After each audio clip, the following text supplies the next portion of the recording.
Hello, my friend. I'm Reverend Walker with alphachurch.org. Welcome back. We continue to look at the healing miracles of Jesus. We look at these because healings occur today. They are ongoing because of the Holy Spirit, because the very presence of Jesus Christ, because Jesus was resurrected, and because we are saved. And because whenever we are ill or we are in need of Jesus' help, miracles and healing, we ask for that, and He gives us that. He gives us that as we rebuke the illness, as others pray for us, and that healing occurs because Jesus is merciful and His grace is out of His love, and He loves us, and His compassion is so full. And so when we look at the healing miracle today, we're looking at Luke chapter 5, the healing of the leper. It happens in a city. Luke chapter 5, verses 12 through 16. Once, when Jesus was in one of the cities, there was a man covered with leprosy. When he saw Jesus, he bowed with his face to the ground and begged him, "Lord, if you choose, you can make me clean." Then Jesus stretched out his hand, touched him, and said, "I do choose. Be made clean." Immediately the leprosy left him, and he ordered him to tell no one. "Go," he said, "and show yourself to the priest, and as Moses commanded, make an offering for your cleansing, for a testimony to them." But now more than ever, word about Jesus spread abroad. Many crowds would gather to hear him and to be cured of their diseases. But he would withdraw to a deserted place and pray. God bless the reading and hearing of the scripture today. This man with leprosy, he was not supposed to be in the city. According to Leviticus chapter 14, there are rules for lepers, and those in the societies of Jesus' time paid attention to those. A leper was supposed to tear his clothes, and when he was near, he would cover his upper lip with his hand, and he would declare, "Unclean, unclean," so people could move out of his way. And here he is. He has gotten into the city, and he's gotten near to Jesus. And as the crowd must have parted, as they must have looked at him and known what he was going for, they let him pass through, and they let him go to Jesus as he needed to do. He fell on his face, and he begged Jesus for healing. But he needn't beg, because Jesus was there. And Jesus says, "Ask, and it will be given to you. Seek, and you will find. Knock, and the door will be opened." And Jesus' door of love opens to this man with leprosy. When Jesus heals him, he tells him to go ahead and go to the priest and to give the offering of 2 small birds, which was the same that Jesus' mother and father gave whenever Jesus had his naming ceremony in the temple.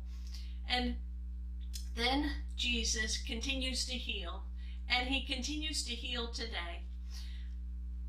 A woman was going in a nursing home in her wheelchair, and as she rolled up the small little incline, she was crying out, "Oh, oh, oh, oh," because it was so painful. Her hands were just so arthritic, and the knuckles were so large, and each time she had to wheel that wheelchair, it hurt her. Another woman was coming by in her wheelchair, slowly but surely, but she heard the other woman cry out, and she said to this other woman, "What is it? What is it, dear?" And they both stopped there, and the woman with arthritis turned to the other woman and told her that she had arthritis, and she showed her hands that were just gnarled. "Let's pray," the other woman said. And she took her hands in hers, and they prayed together, and they asked Jesus for his healing, and they felt the holy presence of God in such a wonderful, glorious way. Pure love. It was just remarkable, they said. And then when they opened their eyes, her hands were normal. Her arthritis was gone from her body. Well, they went ahead on and got into my worship service. I had sung some songs with everybody, preached, had served Holy Communion. That was a blessing to so many. And there, as I got to the back and I was sharing the host with these two women, it looked like they were about to burst with excitement. They had something to tell me. And I stopped and I said, "What is it?" And they told me about her healing. They began by saying, "Look at her hands, look at her hands." She had been completely healed, and it was remarkable. We began to praise Jesus and praise Jesus, thanking him for that event that was there. That's just one of the healing miracles that I've seen, that I have been thanking Jesus for. Jesus heals. Jesus heals today when we come to him. And when he heals, it is because we're in such great need. He wants to free us of diseases. He wants to free us of our sins. He wants to cleanse us of all unrighteousness. Our salvation has been bought and purchased with his blood on the cross. And then he was resurrected. And then for 40 days he made appearances to those persons who were disciples, and then to others, hundreds of others. He comes to us and he gives us Pentecost, which is the outpouring of the Holy Spirit. We are his Easter people, and we are living in a time of the Holy Spirit, a live presence in our world today. So how does a healing occur? What are the steps up to this? What I've seen as a chaplain in the Order of St. Luke, in the Healing Order of St. Luke for the Healing Ministry, is that there is a command for that illness or that disease to come out of that person. And as I always say, go to the feet of Jesus, never to return. Because we send that illness to the feet of Jesus, and Jesus knows what to do with that illness or that opposition that's within that person, or whatever is barring that person from health. Because Jesus wants us to be fully healthy.